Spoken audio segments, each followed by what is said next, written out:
Y en todo lo demás me parece que tendríamos acuerdo. Congresista Beteta. Sí, solamente en la observación que hace el congresista Gino Costa, que creo ya no hay necesidad de mejorar el texto en la propuesta que ha planteado el congresista Gilbert Violeta, ya que tenemos una simplificación administrativa donde a través de una declaración jurada se tenga que llenar todos los datos, y si es falso saben que son sometidos a un proceso penal. No creo, ya no hay la necesidad de redundar en ello teniendo este trámite de simplificación administrativa. Gracias, presidente. Sí, congresista Gino Costa. Pero concluya. Ok. Ya, entonces, de acuerdo a lo señalado por el congresista Gino Costa, pasamos a votación con cargo de redacción. De acuerdo a lo que usted acaba de mencionar. De acuerdo a, claro, incluir ahí a un representante de defensoría. Ya, está bien. Congresista Villavicencio, a favor. Congresista Tamara Imborgo, a favor. Congresista Miguel Torres, a favor. Congresista Beteta, a favor. Congresista Trujillo, congresista Takayama, a favor. Congresista González, a favor. Congresista Chegaray, a favor. Congresista Vicerrel, a favor. Congresista Letona, a favor. Congresista Aramayo, no. Congresista Lejano, okay. Congresista Rosas, atención. Congresista Galarreta. Sí. A favor. Congresista Mulder. Atención. Congresista Horacio Pacori. Está consignando su voto en abstención el congresista Galarreta. Ok. Congresista Pariona. Tiene que decir. Ya. Congresista Gino Violeta. Congresista Gino Costa. No vota. Ya, el congresista Galarreta está consignando abstención, su voto abstención. Ok. Aprobado por mayoría. Pasamos al punto número 4. Debate y votación del predictamen recaído en el proyecto de ley 3426, que propone mediante un texto sustitutorio la ley de la abogacía peruana. El proyecto fue propuesto por el Colegio de Abogados de Lima, tiene por objeto regular el ejercicio de la abogacía en la República del Perú, considerando que los abogados cumplen una función social al servicio de la justicia y el derecho. En este contexto se ha identificado que la incorporación en el Colegio de Abogados y ejercicio eficiente de la profesión debe responder a la preparación universitaria de calidad, estudios generales, estudios formativos y especialidad, con contenido ético transversal. Por ello se debe fortalecer el ejercicio ético profesional, el perfeccionamiento académico y la responsabilidad social. Todos conocemos la trascendencia e importancia de la labor que desempeñan los abogados en los tribunales de justicia de la República. De la calificación ética de los abogados depende buena parte de la transparencia y eficiencia de la labor judicial de los órganos del sistema de justicia. Es por ello que una de las disposiciones constitucionales vinculadas con el proyecto de ley es aquella referida con el cumplimiento de los principios constitucionales del sistema de justicia, establecidos en el capítulo 8 del título 4 de la Constitución Política del Perú. En efecto, la constatación de los principios jurisdiccionales previstos en la norma fundamental va a permitir finalmente que se puedan cautelar los derechos de los justiciables quienes acuden a los tribunales para solicitar una tutela jurisdiccional efectiva de sus derechos. De todo lo expuesto, el dictamen considera que si bien es cierto la ley 1367 sobre los colegios de abogados en el artículo 4 señala que para ejercer la abogacía en un distrito judicial se requiere, además de las condiciones puntualizadas por las leyes vigentes, estar inscrito en la matrícula de abogados que llevan las respectivas cortes superiores y para inscribirse en el colegio de abogados del distrito judicial. Basta presentar el oficio de la respectiva corte. Se debe tener en cuenta la actual actividad que realiza el abogado en nuestro país, que no se circunscribe en la defensa en un distrito judicial, sino también en el patrocinio de causas ante instituciones públicas y privadas, prestando asesoría a personas naturales o jurídicas, desempeñando la magistratura, ejerciendo la función notarial, ejerciendo la resolución de conflictos mediante mecanismos alternativos y otras responsabilidades en el sector público. Finalmente, debemos señalar que el presente predictamen está concordado con el dictamen 3164 del Poder Ejecutivo, que ya fue aprobado por la Comisión, referido a la ley que incentiva la probidad profesional en el sistema de justicia, cuyo dictamen ha sido aprobado en mayoría por la presente Comisión. Se abre el debate y los congresistas que quisieran hacer uso de la palabra en este momento lo pueden hacer. Congresista Aramayo, tiene el uso de la palabra. Muchas gracias, presidente.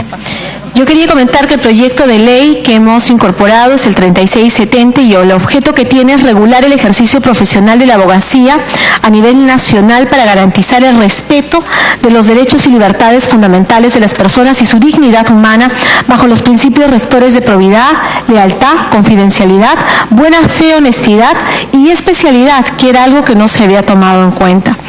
Algunas de las particularidades de nuestro proyecto de ley es que del ejercicio de la abogacía sobre la base del respeto y la defensa de los derechos humanos y las libertades fundamentales de las personas. Enfatizamos, presidente, la dignidad humana y que el ejercicio de la abogacía es un servicio ciudadano.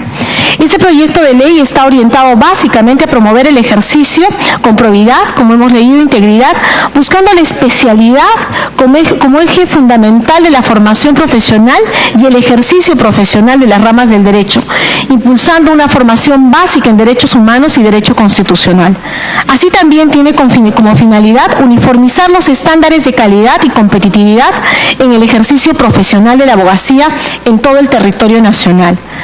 De derechos y deberes, nuestro proyecto aporta lo siguiente: reconoce derechos para el ejercicio libre de la abogacía, la inviolabilidad de los despachos y estudios jurídicos, la no persecución de las causas que se defienden, la libre asociación profesional, a no ser impedidos del ejercicio profesional por medidas burocráticas, mantener el secreto profesional, incluso cuando el vínculo laboral haya culminado, entre otros criterios. Asimismo, presidente, se exige deberes para el ejercicio de la abogacía con la observancia de los principios éticos. Y en ese orden, finalmente, de uniformizar los estándares del ejercicio profesional que promueven los colegios de abogados, cuenten con estructuras orgánicas básicas, como tener un consejo de ética, un tribunal de honor, un solo código de ética profesional del abogado que rija a todos los colegios de abogados del país. Y respecto a la Junta Nacional de Decanos, además incorpora el reconocimiento de un consejo directivo a la Junta Nacional de Decanos de colegios de abogados, representados por un presidente, 5 vicepresidentes con criterios de distribución geográfica de los colegios de abogados del país. Asimismo, presidente, el proyecto de ley del cual soy autora crea un consejo consultivo de la Junta Nacional de Decanos, el cual estará conformado por los más ilustres juristas con impecable trayectoria ética y profesional. Su función es asesorar a la Junta Nacional de Decanos en el debate de los principales temas jurídicos del país. Finalmente, se prevé que todo proceso disciplinario se garantice el debido proceso, el derecho a la defensa, el principio de legalidad y pluralidad de instancias. La imposición de las sanciones observará los principios de razonabilidad y proporcionalidad. Gracias, presidente. Tiene la palabra el congresista Johnny Lejano. Gracias, presidente. Yo tengo algunas observaciones al dictamen que establece la ley de la abogacía peruana. En el artículo 5, señor presidente, se detalla los requisitos para el ejercicio de la abogacía. Dice que para el ejercicio de la abogacía se requiere, inciso 4, encontrarse habilitado para el ejercicio de la abogacía. ¿Qué significa estar habilitado? ¿Estar al día en sus cuotas o no tener ninguna sanción? Porque puede haber una sanción que lo inhabilite. Hay que detallar qué cosa estar habilitado, señor presidente, para el ejercicio de la abogacía. No se precisa esa situación. No sé si sea un aspecto eminentemente económico de cuotas o de sanciones o no sanciones. Y por lo tanto yo pienso que ahí se tiene que hacer algún tipo de aclaración. En el artículo 1, deberes del abogado, son deberes en el ejercicio de la abogacía, dice el dictamen. Inciso 14, certificarse en el ejercicio de la abogacía conforme lo señalan las normas del Sistema Nacional de Evaluación, Acreditación y Certificación de la Calidad Educativa, SINEACE. O sea que ahora los colegios de abogados van a obrar como centro de certificación y creo que no les corresponde certificar a un profesional que ya tiene título expedido, ¿no?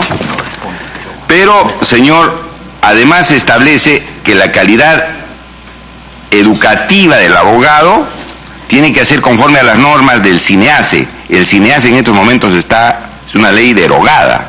No sé si esas normas se van a poder aplicar de una institución que está derogada, ¿no? Ese es el punto central. Se refiere a una institución, señor, que está desactivada en estos momentos. Consecuentemente, no sé si será propio para expedir una ley, invocar a una institución que está desactivada. En el artículo 3, señor, se establece ejercicio profesional de la abogacía. Se dice que para el ejercicio de la abogacía ante autoridades jurisdiccionales y policiales se requiere estar habilitado. Nuevamente se habla de la habilitación y exhibir su carnet profesional con la matrícula respectiva. Pero en el artículo 4, en siguiente, funciones distintas al del patrocinio, es los que no van a cumplir con una labor de asesoría, ¿no?, como abogado. Dice, los abogados que desempeñen funciones distintas a del abogado patrocinante deberán también estar habilitados. Es decir, si uno va a ser congresista, tendría que acreditar que como abogado tiene que estar habilitado. Jueces o fiscales, notarios públicos, funcionarios, servidores públicos. No sé si eso sea propio de acreditar como funcionarios públicos, que la ley establece qué requisitos deben tener, adicionalmente demostrar estar habilitados como profesionales. Puede ser que no estén cumpliendo una labor de abogado, pero puede estar cumpliendo una labor de gerente de alguna institución, de presidente de ejecutivo de alguna autoridad autónoma. No sé si eso sería pertinente pedirle la situación de abogado o la habilitación en la abogacía. Igualmente, señor presidente, cuando se habla del secreto profesional, indican que el secreto profesional es el deber de reserva que tiene el abogado para proteger y mantener estricta confidencialidad de los hechos e informaciones referidos a un cliente o potencialidad, etcétera, etcétera, etcétera. Yo creo que habría que aclarar aquí que en el secreto profesional, como el secreto profesional no se puede cubrir actos ilícitos, delitos. Entonces habría que establecerlo, ¿no?, que eso no cubre los actos o los delitos que se puedan haber cometido.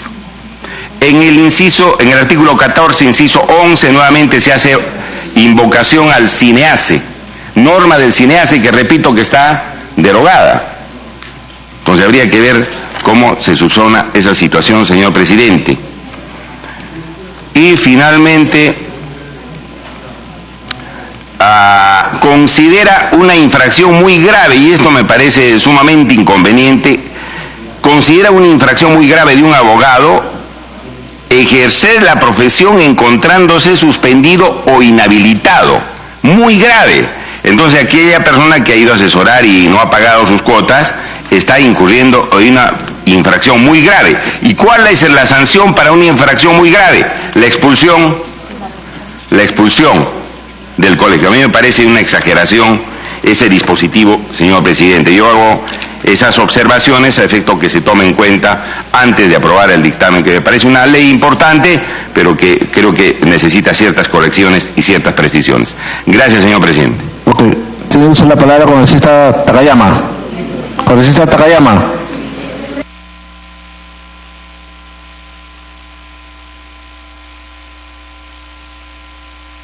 Gracias, señor presidente, para saludarlo y saludar a todos los colegas congresistas y disculparme por no poder hablar bien porque estoy con gripe fuerte, pero voy a tratar de que se me entienda bien.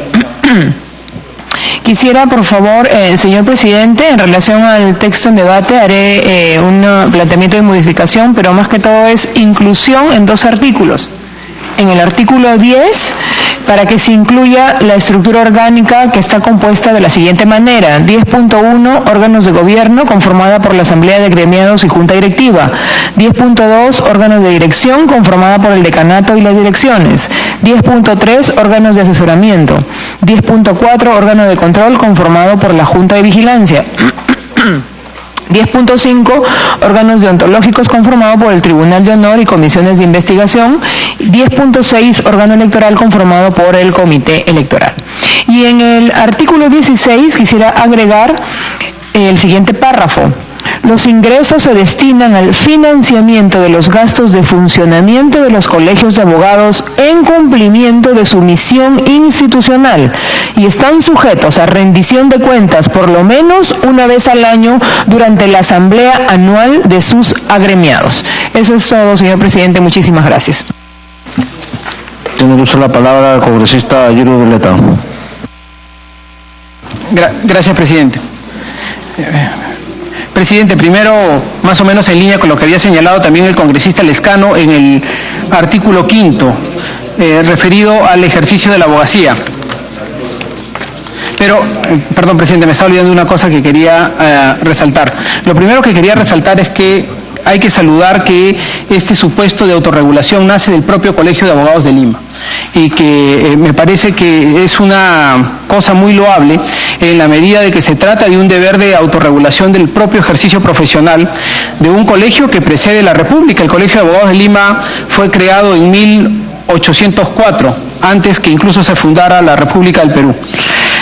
Sin embargo, eso también lo traigo a colación por lo siguiente, porque mucho de la regulación vinculada al ejercicio de la profesión tiene probablemente algunas taras vinculadas a la historia misma.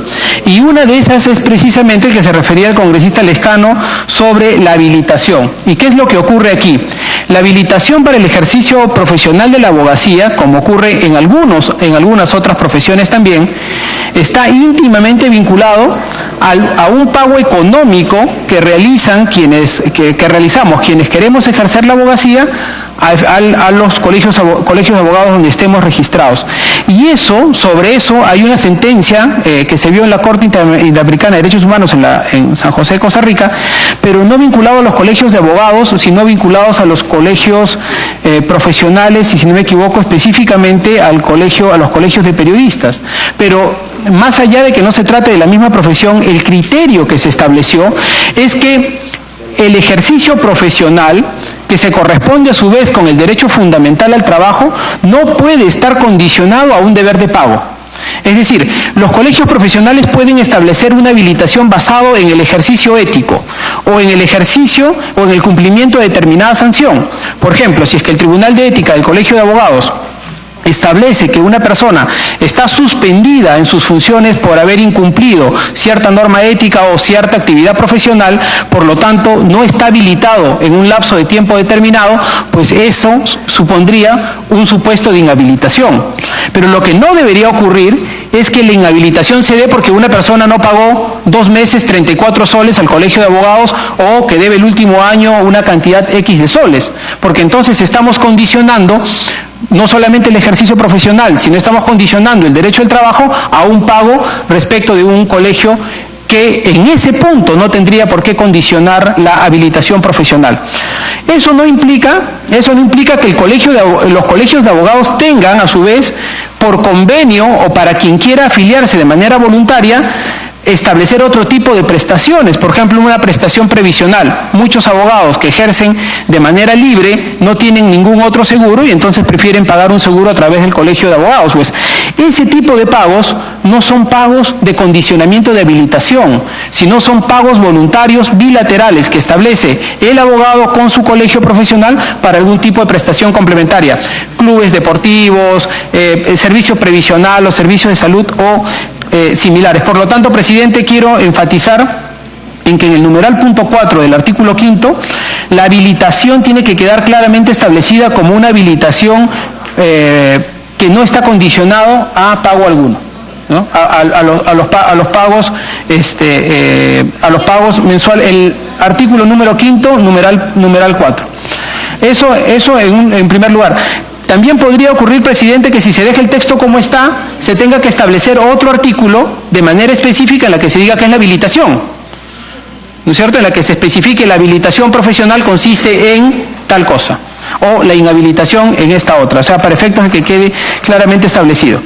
Por otro lado, sí, pide una interrupción la congresista Aramayo, si lo permite. Adelante, congresista Aramayo. Yo estoy revisando, gracias congresista Violeta, el predictamen en la página 16 de 24, buscando el artículo 4 numeral, no lo tengo, para poder seguir sus observaciones. Quizás tenemos otro dictamen. Es un segundito, el 5 dice no encontrarse privado de libertad. No encontrarse registro. No lo, si alguien de Secretaría Técnica se puede acercar, por favor. Ok, tiene uso la palabra congresista Beteta. Gracias, presidente. Sí, en el número 5, en el artículo 5 que ha mencionado el congresista Violeta, en el inciso 4, señala encontrarse habilitado para el ejercicio de la abogacía. Yo creo que debería agregarse, no solamente basta encontrarse habilitado y no suspendido, debería de agregarse para el ejercicio de la abogacía. Yo sí discrepo en parte con el congresista Violeta, ya que debemos de entender que los colegios de abogados de alguna manera sobreviven de los aportes que tienen sus agremiados. Y hay algún tema muy importante. Seguramente algunos abogados tienen la suerte de tener un seguro de vida que cuando fallecen puede retribuirse a sus familiares, pero no todos tienen esa misma suerte. Entonces, ustedes saben que hay una caja mutual que tienen los colegios de abogados y cuando fallecen le dan un cierto porcentaje, no sé si es 5 UITs, creo, a los familiares, y justamente queda ese fondo con los aportes que hacen sus agremiados. Entonces yo sí considero pertinente que deben de estar cumpliendo con sus pagos mensuales a los colegios de abogados, aquellos abogados que ejercen la profesión, ¿no? O sea, creo no podríamos restringirle este derecho que tienen como institución los colegios profesionales a nivel nacional.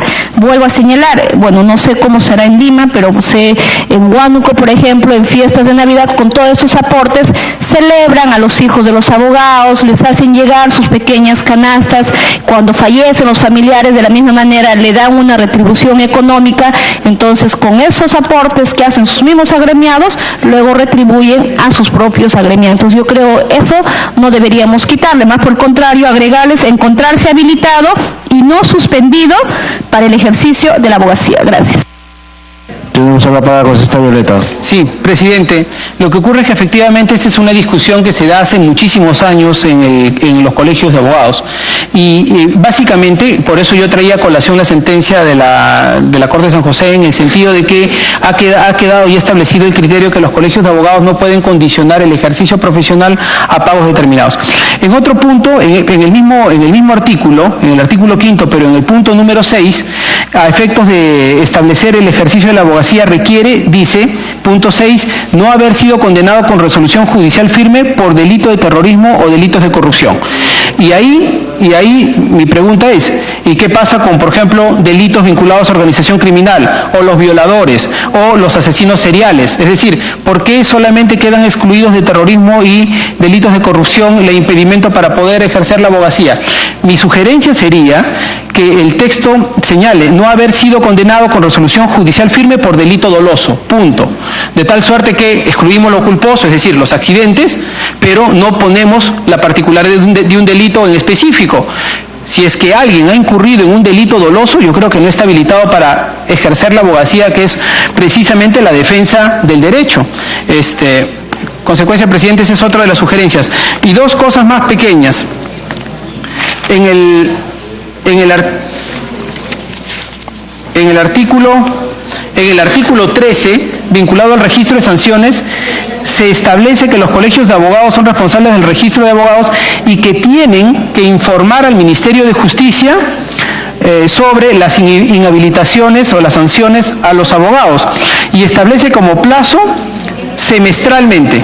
Es decir, que producida una sanción, todavía ese registro tiene que actualizarse cada 6 meses, lo cual es un periodo por demás exagerado. Sobre esto hay un decreto legislativo que es el 1265, en su artículo 4 establece que producida una sanción, el colegio profesional está en la obligación de informar al Ministerio de Justicia en 48 horas. O sea, no entiendo por qué habría que esperar 6 meses y lo único que tiene que hacer es enviar un oficio informando que ha establecido determinado tipo de sanción, habiendo terminado la instancia administrativa en el propio, por supuesto, en el propio colegio de abogados. Por lo tanto, presidente, mi sugerencia en este numeral 13 sería que el texto quede concordado con el artículo 4 del decreto legislativo 1265 a efectos de establecer el plazo establecido en el decreto y no estos 6 meses que se pone en la propuesta. Otra cuestión, a raíz también del secreto profesional, en el artículo número 1, literal 3, dice: son deberes del ejercicio de la abogacía guardar el secreto profesional, excepto, y se plantean dos excepciones, cuando los casos de propia defensa, autorización del cliente o mandato judicial, pero ahí nos falta agregar un supuesto, que es cuando corresponde al deber de denuncia que establece el artículo 407 del Código Penal, ¿cierto? Es decir, el Código Penal sí establece que hay supuestos en que el abogado tiene que formular una denuncia cuando conoce ciertos tipos de delitos. Ese supuesto estaría excluido, por lo tanto debería también incluirse. Y una interrogante final, básicamente para el equipo técnico, presidente, es que en la propuesta original, en el artículo 102, se establecía un listado de sanciones: amonestación, amonestación con multa, amonestación escrita, suspensión, separación hasta por 5 años y expulsión. Aquí lo hemos reducido. Aquí hemos reducido sanciones en el artículo 26, pero en el artículo 26 hemos reducido a expulsión, suspensión y amonestación, que además deberían estar en orden inverso, ¿no? Amonestación, suspensión y expulsión. Y ahí de repente falta establecer una gradualidad, porque por ejemplo en el tema de suspensión se pueden establecer gradualidad, y las amonestaciones, ¿no es cierto? Acá se establecían 2 supuestos de amonestaciones. En todo caso, supongo que esto ya ha sido evaluado, pero lo traigo a colación para efectos de que sea revisado. Gracias, presidente. Congresista Aramayo, tiene el uso de la palabra. Gracias, presidente. No se le puede negar a una institución de que genere recursos, presidente. ¿Y cómo yo enfoco el tema de los colegios de abogados? Los colegios de abogados no tienen presupuestos por parte del Estado. Y cada colegio de abogados se autogestiona brindando servicios, presidente. Servicios gremiales a través de la capacitación y la academia, y servicios sociales, los clubes deportivos, etcétera, etcétera. Si nosotros sacamos un rango de cuántos abogados ejercen en cada distrito judicial, si usted me puede prestar atención, presidente, por favor. Que pide el uso de la palabra, ¿no? Es la tercera parte nada más, presidente, que está habilitado. Solo la tercera parte. Entonces, si nosotros le hacemos inexigible ese requisito, presidente, ¿qué recursos va a gestionar el Colegio de Abogados? Me parece bastante preocupante. Sí creo, presidente, que hay que poner en la norma que los colegios de abogados tienen que tener auditorías de gestión y de los recursos anuales.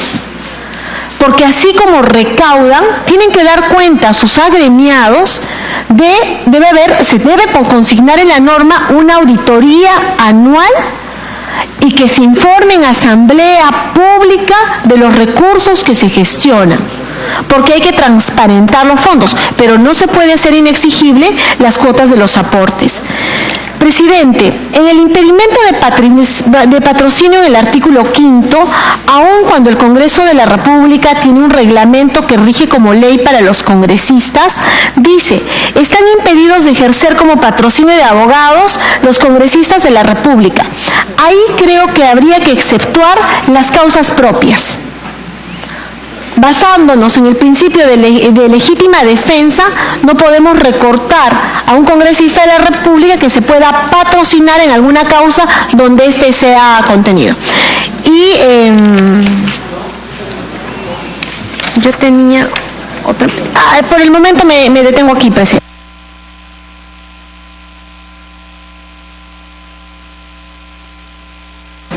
Sí, tiene el uso de la palabra la congresista Echevarría.